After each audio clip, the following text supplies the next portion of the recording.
Rom-coms are like PB&Js. You've got 3 ingredients: bread, a jar of peanut butter, and some of that juicy jelly. And despite one's best efforts, the fact of the matter is that it can be pretty tough to distinguish one PB&J from another.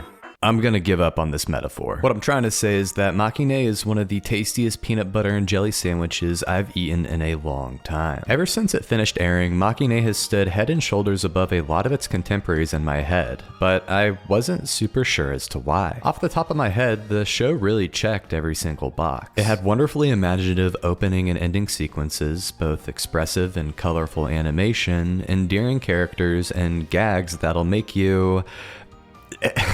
I can't believe they put this in. But there was something else here. Makeine at its core exudes a sense of grounded realism that I find not only separates it from the pack, but also helps to iterate on the genre as a whole. Let's get into it. Starting on the technical side, I think it's important to quickly touch on the origins of Makeine, as small things such as where the author grew up can be used to deduce the intentions of the production as a whole. In this case, author Takeshi Yamamori's birthplace is very important. He grew up in Toyohashi, a city in central Japan where he would live until he graduated high school. Thus, he decided to base his new story revolving around high school in the same place he had his own high school experiences. In his own words, the simple reason is that I wanted to write about the youth I wanted to spend with the town where I spent my high school days on the stage. I guess this also means his ideal youth includes female uniforms with 4 ribbons. Dear God, what are these designs? But hey, every man has his taste. The plus is that many of the areas that our characters inhabit are based off of locations that truly exist in the real Toyohashi. Life will always be more realistic than fiction, so for a production gunning for a higher level of realism than its predecessors, these inspirations were indispensable. Combined with a heavy focus on the use of shading and color, not only were they able to walk away with something somewhat akin to reality, but on a much higher level,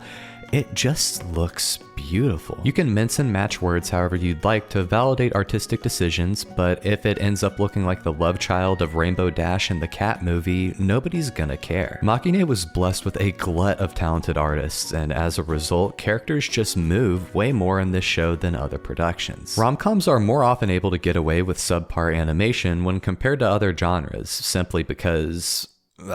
there's way more movement in general when comparing a fight with Demon King, Rider of Wyverns, and God of Lightning to some girl having an anxiety attack. Shows such as Bocchian itself stand out because of what they are able to do with the mundane. Normal conversation, where less focus is put onto what's happening on screen and more into the dialogue between 2 characters, is magically transformed into a barrage of expressiveness and creativity to drive home the feeling behind those words. Having the ability to animate more, even if it's just small reactions or gestures, can be used to give a ton of personality and life to the characters that otherwise would have had to be derived solely from their language. Look at Nukumizu moving like a pimp. Hey, say no more. Animation is also leveraged to further sell the grounded realism the show is trying to achieve in the first place. Episode 6, 2 characters are standing outside a store, some guy walks out, they move out of the way, and then continue their conversation. Listen, I know I sound like a madman, but this is crazy. It's this attention to detail, using the most minute yet relatable situations we've all experienced to sell this as a real world. Most productions would slap a generic high school setting onto it and say, hey, you all went to high school, right? And expect it to do most of the heavy lifting. In reality, visuals often serve as a more efficient medium at conveying language than words themselves. Jumping to a scene where 2 friends make up after a tumultuous series of events, the scene pans to Nukumizu's face, whose big smile reveals his relief that the 2 could put aside their differences. But then the next shot happens. It pans to Anna, who, instead of looking at the wholesome scene unfolding in front of them, she's staring intently at Nukumizu. Not a single word is exchanged, but the feeling it inspires is worth more than what any dialogue would have offered. Anime has a bad tendency of over-explaining, in that real people don't walk around verbalizing every thought that comes to mind. Unless you're on social media. While nonverbal communication often calls for a higher level of both direction and animation, when used right, it absolutely evokes emotions exclusive to itself. Makeine goes this extra step, not only when it comes to the technical details, but the story as well. I know, we finally made it to the story.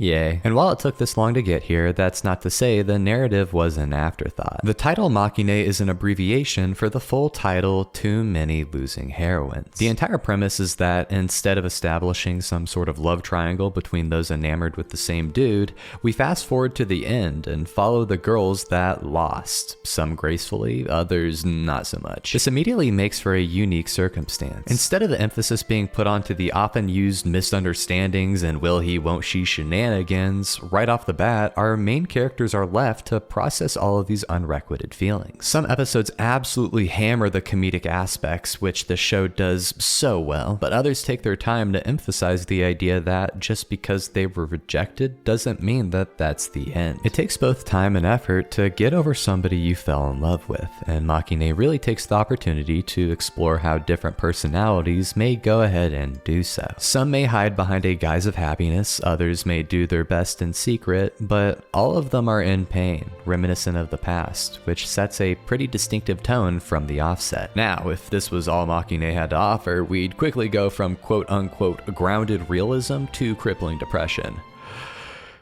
Which is where the comedic relief steps in. Not only are the punchlines themselves hilarious, they are often so cleverly delivered that it makes the show 100 times funnier. Our characters noticing a light reflecting on the vending machine, only to turn around and notice it's the reflection from this chick's 5 head, is so good. And then when they're stalking her boyfriend, they put a little patch on it. Or when they compare Best Girl to an otter. They're cute, they eat 20% of their body weight every day, but that doesn't mean you fall in love with the otter. In fact, I think we should make a whole new genre. Cute girls doing cute things is so last decade. Give me cute dumb girls do dumb things cutely. Yeah, I'm single, but bringing it back, when looking at Makeine as a whole, I think it'll be remembered fondly by just about everybody. It truly feels like a breath of fresh air for a saturated genre. I'm at the point in my life where I've seen next to every rom-com trope under the sun. Shows that are obviously aware of these tropes, pays homage to them, and then intentionally goes a different direction is honestly what keeps both me personally coming back and keeps a genre moving forward. Unwillingness to step outside of the invisible parameters of success set by those that came before them leads to a bunch of similar feeling knockoffs simply looking to capitalize off of the success of its predecessors. While these shows may follow the recipe to a T, they fail to realize that the novelty of the original idea at its place and time is often what spurred on mass acclaim. Financially, it isn't a bad idea, but the well dries up real quick, and Makeine shows us how to successfully iterate on a decades-old genre. While my gut reaction is to pray to the old gods for a season 2, that doesn't mean the team will be able to recapture the magic of season 1. Instead, I'm just overly grateful that these 12 episodes exist in the first place, and cannot wait to see who will be the next brave soul to try something new. Except the otter. The otter can stay.